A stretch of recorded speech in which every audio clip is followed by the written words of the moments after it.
اعوذ باللہ من الشیطان اللعین الرجیم بسم اللہ الرحمن الرحیم رب اشرح لی صدری ویسر لی امری واحلل عقدۃ من لسانی یفقهوا قولی ان اللہ وملائکتہ یصلون علی النبی یا ایہا الذین آمنوا صلوا علیہ وسلموا تسلیما۔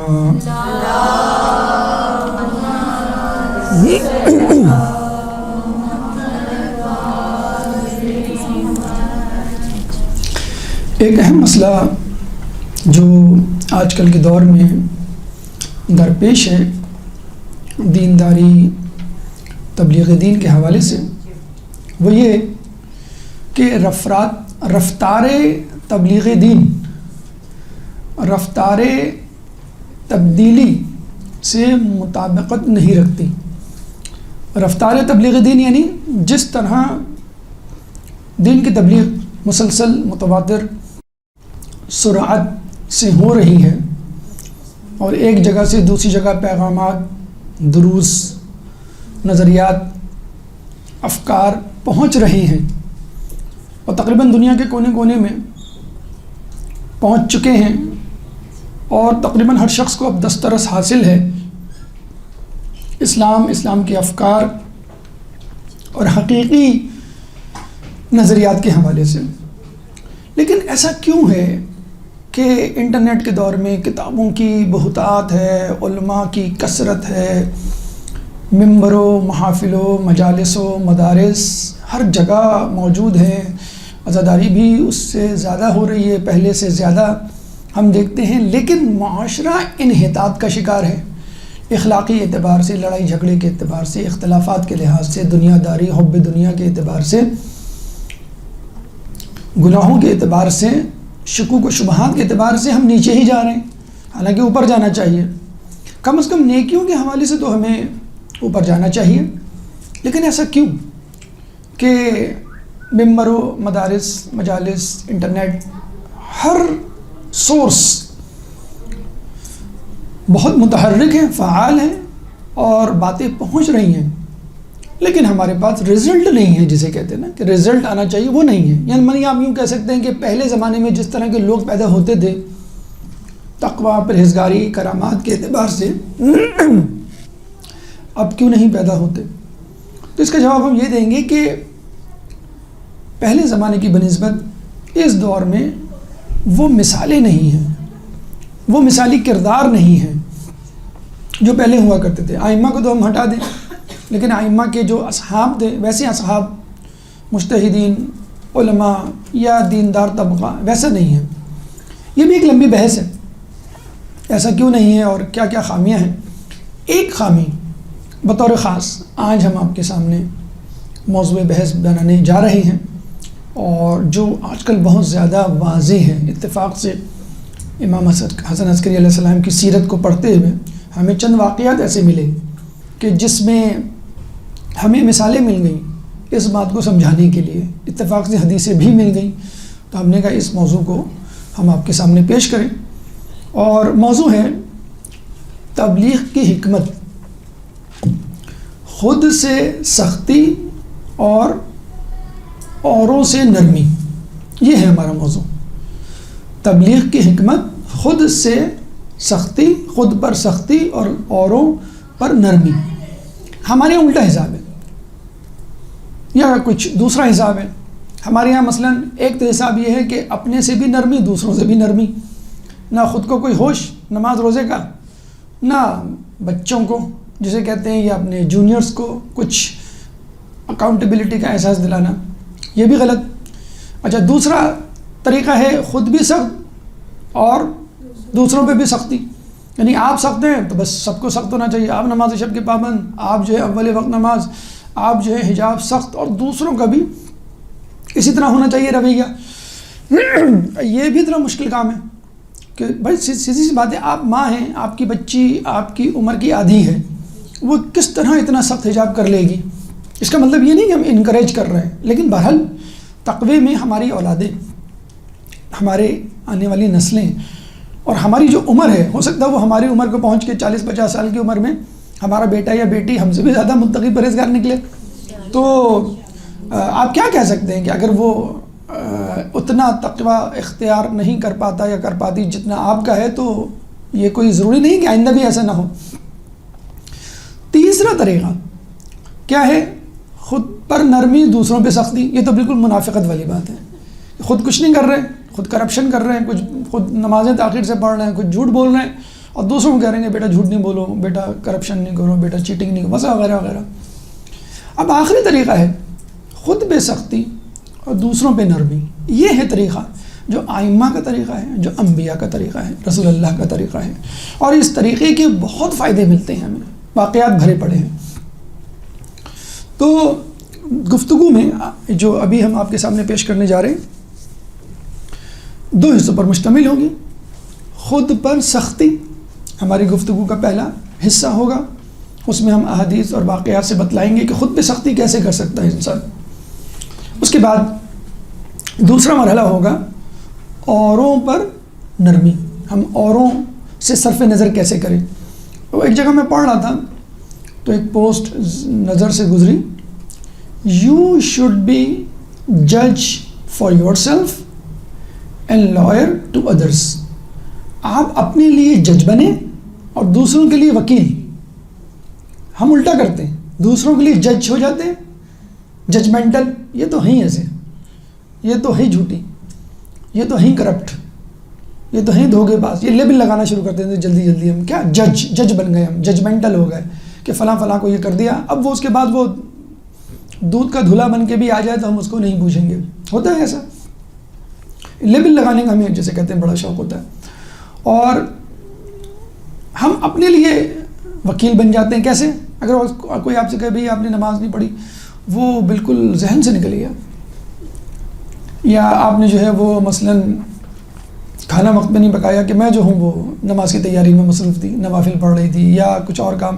اپنے لیے عذر، اپنے لیے صفائی کے بہت مقامات اور بہت باتیں موجود ہیں، لیکن آپ کی بہو، آپ کی بیٹی، آپ کا بیٹا، آپ کا جونیئر، آپ کا اسٹوڈنٹ، آپ کا شاگرد کوئی غلطی کرتا ہے تو آپ اس طرح پکڑتے ہیں کہ جیسے رینجرز نے چھاپا مارا ہو، جب پولیس نے جو ہے وہ چڑھائی کر دی ہو، اور جو CIA نے جو ہے وہ مخبری کر دی ہو۔ اس طرح ہمارا رویہ ہوتا ہے۔ دوسروں پہ ہم سختی کرتے ہیں، یعنی جج بن جاتے ہیں، فوراً ججمنٹل ہو جاتے ہیں کہ تم ایسے، تم ایسے، تم ایسے۔ اور اپنے لیے وکیل یعنی وکیل صفائی والا وکیل استغاثہ نہیں، وکیل صفائی، جو کہ کوشش کرتا ہے کہ جرم کی پردہ پوشی ہو اور کس طرح مجرم کو رہائی ملے، چھٹکارا ملے۔ تو معاشرہ کیا ہے؟ ہم جج ہیں دوسروں کے لیے اور اپنے لیے وکیل ہیں۔ ہونا کیا چاہیے؟ تبلیغ کا جو اصول ہے، ہم اپنے لیے جج بنیں، یعنی اپنے پہ سختی کریں، اور دوسروں پہ نرمی کریں، یعنی دوسروں کے لیے ہم لائر بنیں، عذر تلاش کریں، اور وہ عذر پیش کرے تو کہیں ٹھیک ہے کوئی مسئلہ نہیں، گو اہیڈ، ٹھیک۔ اب پہلے مرحلے پہ آتے ہم کہ انسان اپنے لیے جج کیسے بن سکتا ہے آیات اور روایات اور حکایات کی روشنی میں، اور اس کے بعد دوسروں کے لیے ہم وکیل کیسے بن سکتے ہیں۔ 11ویں امامی کے حوالے سے اسم المقال کی کچھ روایات جو شیخ عباس قمی نے اپنی کتاب میں لکھی ہے، کہ امام فرماتے ہیں پہلی دلیل، پہلی روایت کہ آدمی اپنا جج کیسے بنے۔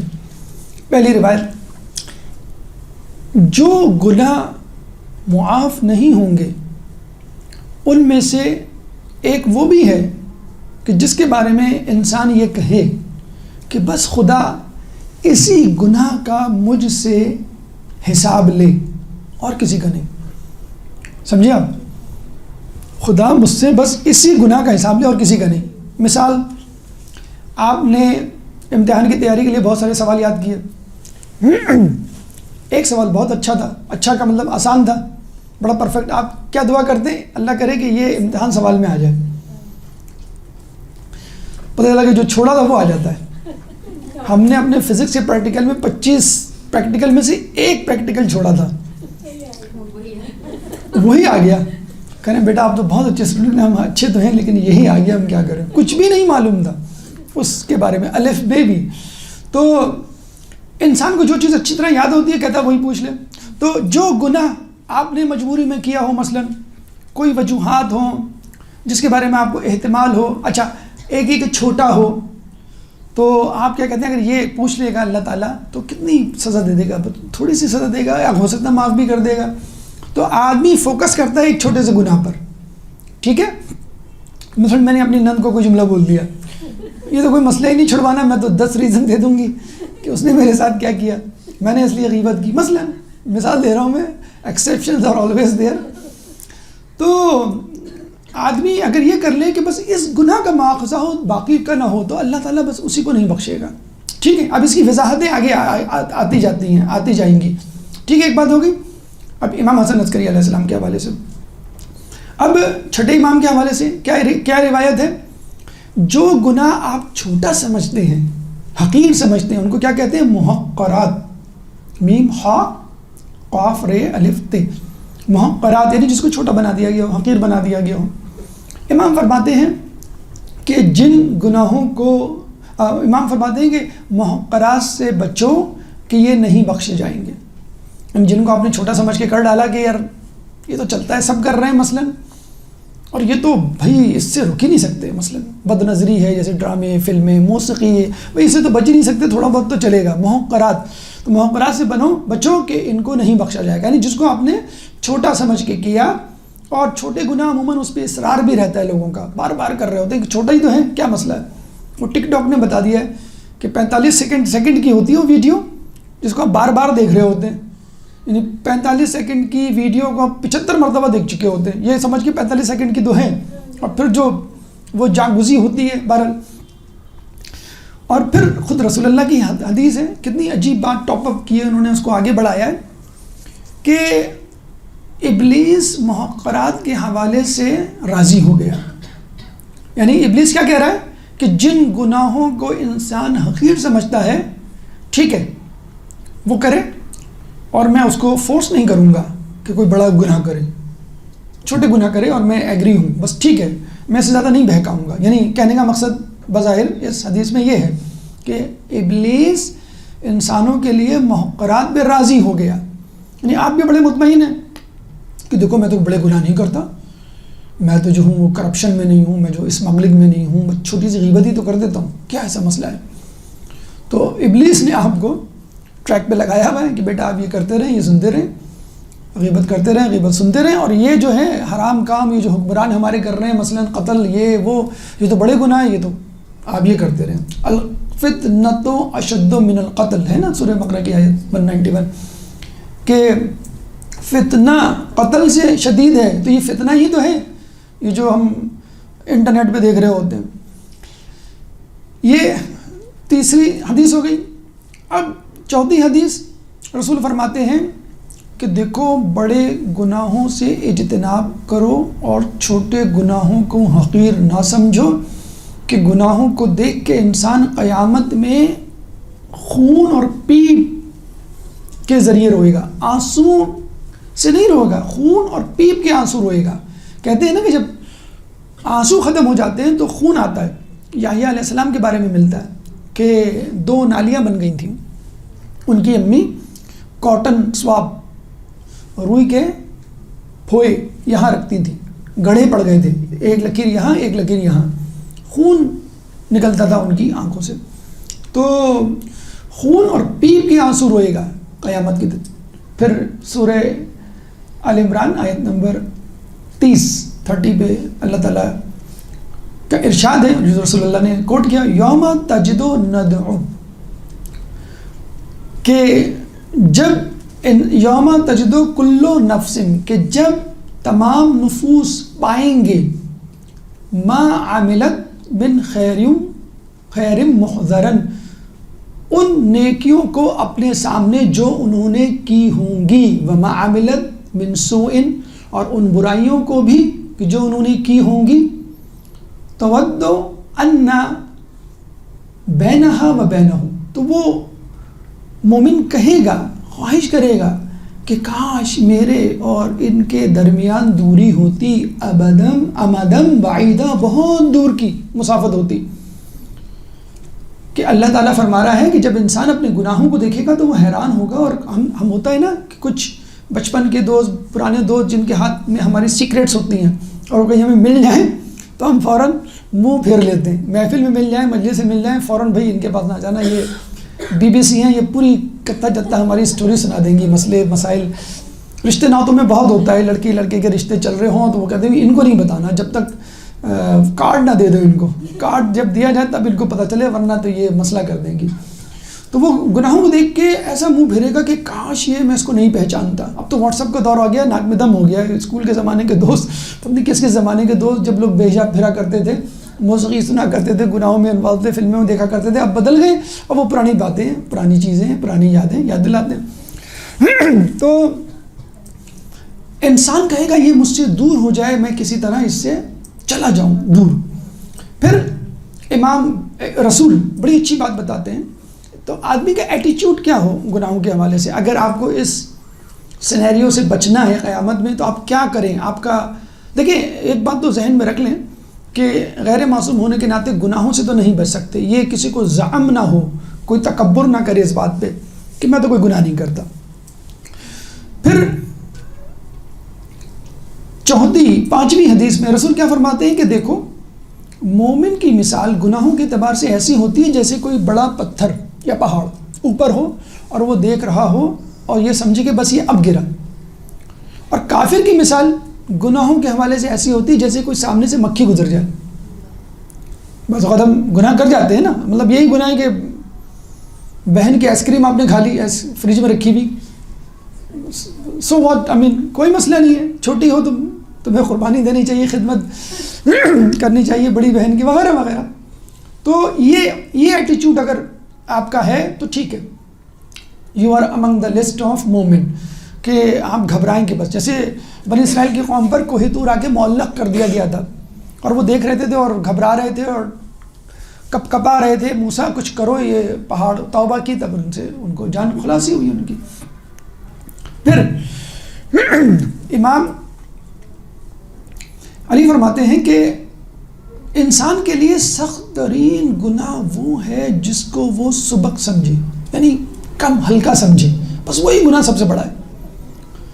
تو ہمیں ہر گناہ کو بڑا سمجھنا چاہیے، یہ نہیں کہ بھئی یہ تو چھوٹا گناہ ہے، یہ چل جائے گا، کوئی ایسا مسئلہ نہیں ہے۔ اس کے بعد آخری حدیث اس حوالے سے، اور بہت ہی عجیب حدیث ہے، اللہ تعالیٰ نے ایک سانپ خلق کیا ہے، امام صادق علیہ السلام کی حدیث ہے، اللہ تعالیٰ نے ایک سانپ خلق کیا ہے کہ جس نے پوری دنیا کو اپنے گھیرے میں لیا ہوا ہے۔ جیسے ایک انسان جو ہے وہ چھوٹے سے بچے کو گھیرے میں لیا ہو، یا کوئی چیز ہو اس کے سامنے اس کو اپنے جھولی میں لیا ہو اور وہ اس کو چاہے تو توڑ پھوڑ سکتا ہو۔ اللہ تعالیٰ نے سانپ خلق کیا ہے کہ جس نے پوری زمین کو اپنے گھیرے میں لیا ہوا ہے، جس کی دم اور سر عرش کے نیچے ہیں، اور جب وہ لوگوں کو گناہ کرتے ہوئے دیکھتا ہے تو غضبناک ہو کے خدا سے کہتا ہے، اے اللہ مجھے اجازت دے کہ میں تمام لوگوں کو ختم کر دوں۔ یعنی بس یوں سمجھ لیں کہ سر پہ ڈنڈا لے کے کوئی کھڑا ہوا ہے، ایسا گرز لے کے کھڑا ہوا ہے کہ جو اگر وہ مارے تو پوری دنیا نحس ہو جائے۔ کیسے ممکن ہے کہ کوئی تیری نافرمانی کرے؟ دیکھیں، یہ انسان ہے فقط جو گناہ کرتا ہے، جس میں اتنا دم ہے، جس میں اتنی گستاخی پائی جاتی ہے کہ اللہ کی نافرمانی کرے، ورنہ تو جمادات، نباتات، حیوانات تمام کے تمام کل یجری لاجل مسمى، کہ تمام چیزیں جو ہیں اللہ کی فرما برداری میں جتی ہوئی ہیں۔ تو اللہ کی نافرمانی کرنے سے پہلے یہ آیات، یہ روایات انشاءاللہ آپ ذہن میں رکھیں تو آپ چھوٹے سے چھوٹے گناہ کرنے سے گھبرائیں گے۔ اب 2 حکایتیں سن لیں اس کے حوالے سے۔ رسول اپنے اصحاب کے ساتھ ایک بیابان میں جاتے ہیں اور اصحاب کو کہتے ہیں کہ بھئی تمام لوگ لکڑیاں ڈھونڈ کے لائیں۔ تو لوگوں نے کہا یا رسول اللہ، یہاں تو کوئی باغ نہیں، کوئی شجر نہیں، ہم لکڑیاں کہاں سے ڈھونڈیں؟ رسول نے کہا کوشش کرو، جو جتنی لکڑیاں ڈھونڈ سکتا ہے لے آئے، یعنی کوئی جبر نہیں ہے، نہ ملے تو نہ لائے۔ ابھی لوگ جاتے ہیں، کچھ دیر کے بعد واپس آتے ہیں تو ہر کسی کے ہاتھ میں تھوڑی بہت چھوٹی چھوٹی لکڑیاں ہوتی ہیں، تو وہ لا کے رسول کو دیتے ہیں۔ تو رسول کہتے ہیں کہ دیکھو، جس طرح تم سمجھ رہے تھے کہ لکڑیاں نہیں ہیں اور کوشش سے مل گئیں، اسی طرح انسان اپنے گناہوں کے بارے میں سوچتا ہے کہ میں تو کوئی گناہ نہیں کرتا، میں تو بہت پارسا ہوں، مجھ سے تو کوئی غلطی نہیں ہوتی. اور جب وہ ڈھونڈتا ہے، جستجو کرتا ہے، تلاش کرتا ہے، تو پھر اس کو پتہ چل جاتا ہے کہ اس نے گناہ کیا ہے. خصوصی طور پہ چھوٹے چھوٹے گناہ، یا وہ گناہ جو عادتاً، جیسے موسیقی کا گناہ ہے، غیبت کا گناہ ہے، انٹرنیٹ کے حوالے سے بہت سارے گناہ ہیں، جھوٹ کا گناہ، کچھ لوگوں کو جھوٹ کی لت پڑ جاتی ہے، گالی دینے کی کسی کو لت پڑ جاتی ہے، کسی کو حرام کمائی کی، اوپر کی کمائی کی لت پڑ جاتی ہے، عادت پڑ جاتی ہے، وہ نہیں چھوٹتی. مطلب یہ عورت نہ سوچے کہ میں مردوں کے برابر قتل و غارت، کرپشن، حرام کمائی مثلا وغیرہ وغیرہ نہیں کرتی، میں تو شاید بہت کم یا ہلکے عذاب سے گزروں گی. تو وہ جو غیبت کا گناہ ہے، حسد کا گناہ ہے، جو آپس کی لڑائیاں اختلافات ہیں، وہ بھی اپنی جگہ. تو رسول نے کہا کہ جس طرح لکڑیاں تمہیں مل گئیں، اس طرح تمہیں اپنے گناہ بھی مل جائیں گے. جو تم سوچتے ہو کہ آپ دعا مانگتے ہیں نا بھئی، اب اگر آپ کو کہا جائے کہ بھئی آپ نے جو نیکیاں کی ہیں آج کے دن، آپ ان کا صلہ مانگے، مثلا اب آپ کہیں گے فجر کی نماز کی جو میں نے نیکی کی ہے اس کا صلہ یہ دے دے، ظہر کا یہ دے دے، فلاں کا میں نے یہ کام کیا، یہ کام کیا. اب آپ سے کہا جائے کہ آپ اپنے گناہوں کی سزا سے عافیت طلب کریں جو آج آپ نے کیا نام لے کر. اب آپ سوچنے پڑ جائیں گے کون سا گناہ کیا میں نے. کبھی پریکٹیکلی کر کے دیکھیے گا، صبح سے لے کے شام تک کوئی گناہ نہیں ہوگا. آپ کہیں گے میں تو کوئی گناہ ہی نہیں کیا.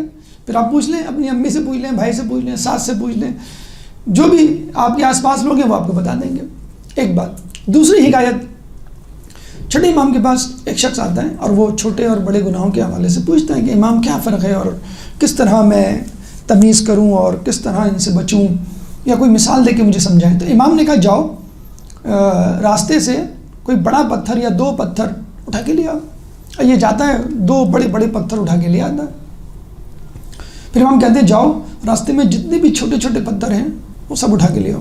اب یہ جاتا ہے چھوٹے چھوٹے پتھر جتنے ملتے ہیں وہ بوری میں ڈال کے، اس کو تو پتہ نہیں اب امام کیا حکم دینے والے ہیں، بڑے مزے سے لے آتا ہے وہ پوری بوری بھر کے. تو امام کہتے ہیں اچھا اب تم ایسا کرو، یہ جو 2 پتھر لائے ہو بڑے بڑے، ان کو اپنی جگہ پہ رکھ دو. وہ جاتا ہے دونوں پتھروں کو ان کی جگہ پہ رکھ دیتا ہے. امام کہتے ہیں کہ اس بوری میں جتنے بھی کنکر ہیں ان کو اپنی جگہ پہ رکھ کے آؤ. کہتا ہے یا امام یہ چھوٹے چھوٹے کنکر، تو ایک کنکر بھی اپنی جگہ پہ نہیں رکھ سکتا، مجھے کیا معلوم میں نے کہاں سے اٹھائے. تو بس چھوٹے چھوٹے گناہوں کا یہی معلوم مسئلہ ہے کہ ہمیں پتہ ہی نہیں چلتا ہم نے کب کیا. اچھا چھوٹے چھوٹے گناہوں کی بھی ڈیفینیشن الگ ہے، گناہ کبیرہ گناہ صغیرہ، لیکن مسئلہ کیا ہے، ہم گناہ کبیرہ کو بھی کیونکہ ہماری عادت پڑ چکی ہوتی ہے، نمبر 1. نمبر 2 لوگ کر رہے ہوتے ہیں، جیسے غیبت ایک بہت بڑا کامن جو سب کر رہے ہوتے ہیں، یا مردوں کے حوالے سے حرام کمائی، اوپر کی کمائی، تو عادت پڑ چکی ہوتی ہے، یا لوگ کر رہے ہوتے ہیں، اس حوالے سے ہم اس کو عام گناہ بنا دیتے ہیں. بھائی یہ تو چل رہا ہے، یہ تو اتنا تو ہوتا ہے، بے حجابی کے حوالے سے کچھ خواتین، بھائی اتنا تو چل رہا ہے، یہ تو کامن ہے، اس کو کوئی نہیں غلط سمجھتا مثلا. تو کہنے کا مقصد یہ ہے کہ چھوٹے گناہوں کو بڑا سمجھا جائے. چھوٹے گناہوں کے بارے میں یہ نہ کہا جائے کہ بس مجھے اللہ اسی کی سزا دے، باقی میرے گناہ معاف کر دے. آپ کوئی نعوذ باللہ اللہ کو ڈکٹیشن کروا رہے کہ میرا ایسا حساب لے، ایسا حساب نہ لے، تو اللہ کی مرضی ہے، کسی بھی گناہ کو پکڑ سکتا ہے، کسی بھی گناہ کو پکڑ سکتا ہے، چاہے وہ چھوٹا ہو چاہے بڑا ہو. چھوٹے گناہ کی سزا کے حوالے سے ایک چھوٹا سا واقعہ کہ 2 دوست جا رہے تھے، آگے ایک لکڑہارا گٹھڑا لکڑیوں کو ڈالے چل رہا تھا. تو ایک دوست نے تنکا اس میں سے نکالا خلال کے لیے دانتوں میں، ٹوتھ پک تنکا. اس کو کیا پتہ چلا ہوگا، اور وہ خلال کرنے لگا. اچھا کچھ دنوں کے بعد اس کا انتقال ہو گیا. اس دوست کو دوسرے دوست نے خواب میں دیکھا، اس سے پوچھا کہ تمہارا کیا حال ہے، تم تو بڑے متقی، پرہیزگار، نمازی، روزے دار.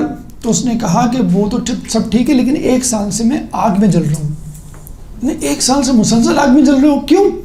کہیں گے وہ جو میں نے تنکا توڑا تھا لکڑہارے کے گٹھڑے میں سے، ایک تنکا، جو وہ بھی شاید مائنڈ نہ کرتا، لیکن بہرحال چوری تو ہوئی، چاہے وہ ایک تنکے کی کیوں نہ ہو. ہم بازار جاتے ہیں، انگور خریدتے ہیں، 2-3 دانے منہ میں ڈال لیتے ہیں، ہم اس سے پوچھتے ہیں کیا؟ 10 گاہک گزرے، ایک خوشہ انگور تو ویسے ہی ختم ہو جائے اس کا، آپ نے نہیں پوچھا، یہ بھی آپ کا حرام میں آ گیا، لیکن وہ بیچارہ مجبور ہوتا ہے. بہرحال یہ جو چھوٹے چھوٹے گناہ ہیں ان کی سزا بہت بڑی بڑی ہے اگر آپ نے اس کو چھوٹا سمجھ کے گزارا. اب آئیے گفتگو کے دوسرے پہلو کی طرف. یہ تو ہم بن گئے اپنے جج، اپنے قاضی، اپنے اوپر سختی کے حوالے سے کہ ہمیں چھوٹے چھوٹے گناہوں پہ بھی نظر رکھنی ہے اور ڈرنا ہے کہ اللہ ہو سکتا ہے نہ معاف کرے اس کو. دوسرا مرحلہ کہ ہمیں دوسروں کے لیے وکیل صفائی بننا ہے، دوسروں کے لیے نرمی کرنی ہے. چاہے وہ کتنا بڑا گناہ کرے، کوئی نہ کوئی عذر، کوئی نہ کوئی بہانہ، کوئی نہ کوئی وجہ، مستقبل کے حوالے سے کوئی امید ہمیں اپنے ذہن میں رکھنی ہے، پازیٹیو اپروچ جسے کہتے ہیں نا۔ امام حسن کے حوالے سے، امام حسن عسکری علیہ السلام کے حوالے سے کچھ واقعات سن لیجئے کہ جو ہمیں ان کی زندگی میں ملتے ہیں کہ انہوں نے کتنے بڑے بڑے گناہ گاروں کو معاف کیا، صرف نظر کیا، عفو درگزر سے کام لیا، لوگوں کو منع کیا، بلکہ لوگوں پہ ناراض ہوئے کہ بھئی تم ایسا نہ کرو۔ مثلا ہمیں ملتا ہے کہ ایک شخص آپ کے زمانے میں وکیل اوقاف یعنی حکومت کے اس میں تھا، مالی امور کا وکیل تھا اور لوگوں کو مدد کیا کرتا تھا۔ تو علی بن اسحاق اس کا نام تھا۔ تو اس سے ملنے کے لیے امام کا ایک چاہنے والا سادات میں سے آتا ہے۔ اب وہ شرابی تھا، وہ پہچان جاتا ہے کہ یہ شرابی ہے، تو فوراً اس کو جو ہے وہ منع کر دیتا ہے، نکال دیتا ہے۔ اب یہ احمد بن اسحاق جو وکیل اوقاف تھا، یہ جاتا ہے امام سے ملنے کے لیے۔ امام سے ملتا ہے تو امام حج پہ جاتا ہے، پھر واپسی میں سامرہ امام حسن عسکری علیہ السلام کی بارگاہ میں اس نے باریابی چاہتا ہے، تو امام اس سے ملنے سے انکار کر دیتے ہیں۔ پوچھتا کیوں امام؟ میں تو آپ کے چاہنے والوں کو بہت انعام اکرام سے نوازتا ہوں۔ تو امام نے کہا تجھے یاد نہیں حسین بن حسن جو وہ شخص تھا، وہ آیا تھا تیرے در پہ، تو نے ملنے سے انکار کر دیا۔ تو اس نے کہا کہ میں نے اس لیے ملنے سے انکار کر دیا کہ وہ شرابی تھا، میں چاہتا تھا اسے متنبع کروں۔ تو امام نے کہا شرابی تو تھا، لیکن کیا وہ ہم سے منسوب نہ تھا، ہمارے خاندان کا نہ تھا؟ اچھا اس کا شجر نسب جو ہے چھٹے امام سے جا کے ملتا تھا۔ تو اس نے کہا امام مجھ سے غلطی ہو گئی، آئندہ ایسا میں نہیں کروں گا، میں سمجھا تھا کہ شاید میں نے صحیح کیا، اچھا اسے غلطی ہوئی دیکھا جائے۔ ابھی آتا ہے اپنے شہر واپس، شرفا اشراف لوگ آتے ملنے کے لیے، وہ بھی آ جاتا ہے حسین بن حسن شرابی جو تھا۔ تو جیسے ہی وہ دیکھتا ہے، وہ تمام اشراف طبقے کو، ایلیٹ کلاس کو چھوڑ دیتا ہے، حکومتی عہدیداروں کو، اور اس کی طرف بڑھتا ہے جیسے کوئی بہت بڑی شخصیت ہو، یعنی ان تمام لوگوں سے اس کو بلا کر صدر مجلس اپنے ساتھ بٹھاتا ہے جیسے شاید کوئی خاص آدمی ہو۔ اور جب سب چلے جاتے ہیں تو اس کو وہ رخصت کرتا ہے کچھ دے کر، تو وہ کہتا ہے کہ خیریت تو ہے، آج تم نے میرے ساتھ بہت اچھا برتاؤ کیا، پہلے تو تم ایسے نہ تھے، پہلے تو مجھے دھتکار دیا تھا۔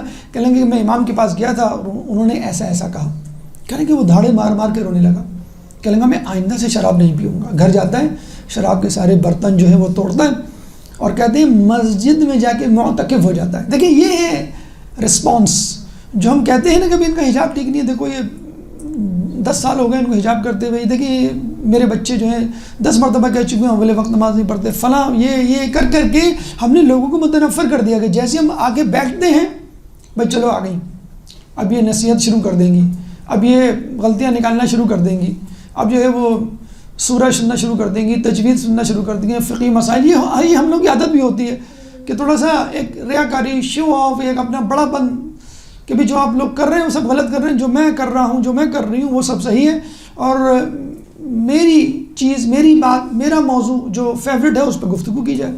اب وہ معتکف ہو گیا، اور جب وہ انتقال کرتا ہے، کہتے ہیں اسی حالت میں اس کا انتقال ہو گیا، تو فاطمہ بنت امام موسیٰ کاظم علیہ السلام کی قبر کے برابر اس کو قبر مبارک ملی۔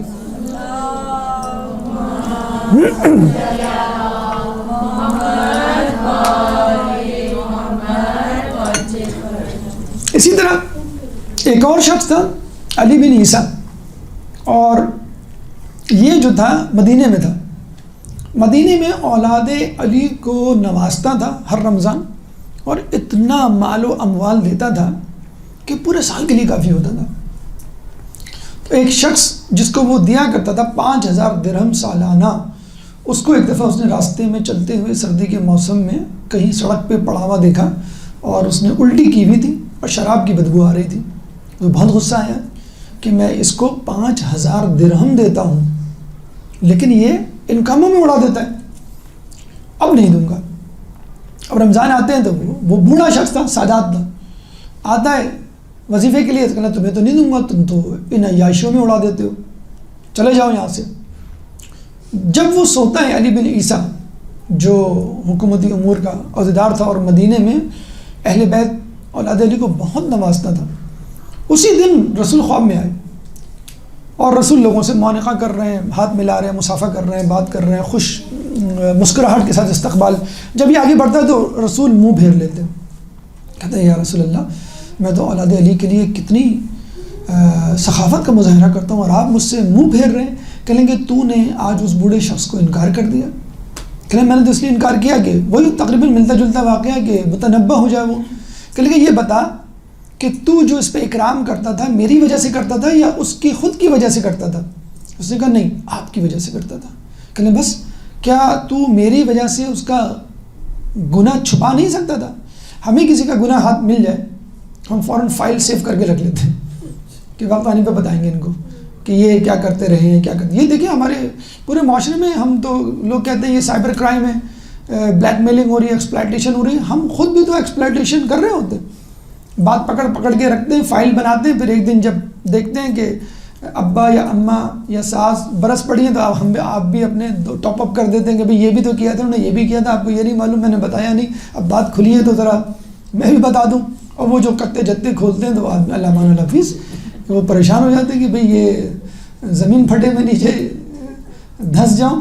تو ہم بھی تو یہی کر رہے ہوتے ہیں. لوگوں کو مسئلہ ماشاءاللہ برا نہیں منائیے گا, خواتین کے حوالے سے بہت ان کو ڈیٹ, واقعہ, تاریخ, دن, افراد جو شامل تھے وہ حفظ ہوتا ہے. اتنا حفظ وہ قرآن کے حوالے سے کر لیں تو کتنی آیات حفظ کر لیں, جملے حفظ ہوتے ہیں. آپ نے یہ کہا تھا, فلاں نے یہ کہا تھا, اس کے جواب میں یہ کہا تھا, پھر 4 دن بعد ملاقات ہوئی تو انہوں نے یہ کہا وغیرہ وغیرہ. بہرحال تو اب وہ اٹھتا ہے, اس بوڑھے شخص کو بلواتا ہے, اس کو 5 کی بجائے 10,000 درہم دیتا ہے اور پھر رخصت کرتا ہے. تو وہ شخص کہتا ہے کہ بھئی آج اتنی عنایت کیوں, کل تو تم نے دھتکار دیا تھا, 5 بھی نہیں دیے تھے. کہنے کا فکر نہ کرو, سب کچھ ٹھیک ہے, جاؤ میں تم سے خوش ہوں. اب دیکھیں آدمی کے دل میں تھوڑا سا ایمان ہو نا تو شرابی, کبابی, زانی, جواری, چور کتنا ہی بڑا کیوں نہ ہو وہ پلٹتا ضرور ہے. اب یہ کہنے لگا کہ ٹھیک ہے, اچھا جاتا ہے صحن سے, پھر واپس آ جاتا ہے. کہہ لیں گے نہیں, جب تک تم مجھے نہیں بتلاؤ گے میں اس وقت تک تمہارے گھر سے نہیں جاؤں گا, مجھے پہلے بتلاؤ کہ کیوں تم مجھے اتنی جو ہے وہ سخاوت کا مظاہرہ کر رہے ہو میرے لیے. اس نے کہا رسول میرے خواب میں آئے تو انہوں نے ایسا ایسا کہا. فوراً اس کی آنکھوں سے آنسو نکلنے کہ رسول مجھ پر نظر رکھے ہوئے ہیں. تو کہنے کا مقصد یہ ہے کہ اگر ہم اپنے ساتھ گناہ گاروں کو بٹھا لیں اس میں کیا حرج ہے. میں شہید قاسم سلیمانی کا واقعہ پڑھ رہا تھا, ایک خاتون نے کہا کہ میں آپ کے ساتھ فوٹو کھنچوانا چاہتی ہوں. کہ کھنچوا لیں. اچھا ان کا حجاب تھوڑا سا گڑبڑ تھا تو انہوں نے کھنچوا لی, لیکن جب میں نے تصویر جب کھینچتی ہے تو آدمی غور سے دیکھتا ہے, جس کے ساتھ کھینچتی ہے اس کو کم دیکھتا ہے, اپنے آپ کو پہلے زیادہ دیکھ رہا ہوتا کہ میں کیسا لگ رہا ہوں. تو ان کو یہ احساس ہوا کہ میرا حجاب ٹھیک نہیں ہے. اس دن سے وہ کہتی ہیں کہ میں نے اپنا حجاب ٹھیک کر لیا. دیکھیں اگر وہ کہہ دیتے دھتکار دیتے کہ بھئی آپ کیسی خواتین, اس کا مطلب یہ نہیں کہ آپ بھی حجاب کے ساتھ فوٹو سیشن شروع کر دیں. کہنے کا مقصد یہ ہے کہ عفو درگزر سے کام لیا جائے تو آدمی پلٹتا ہے.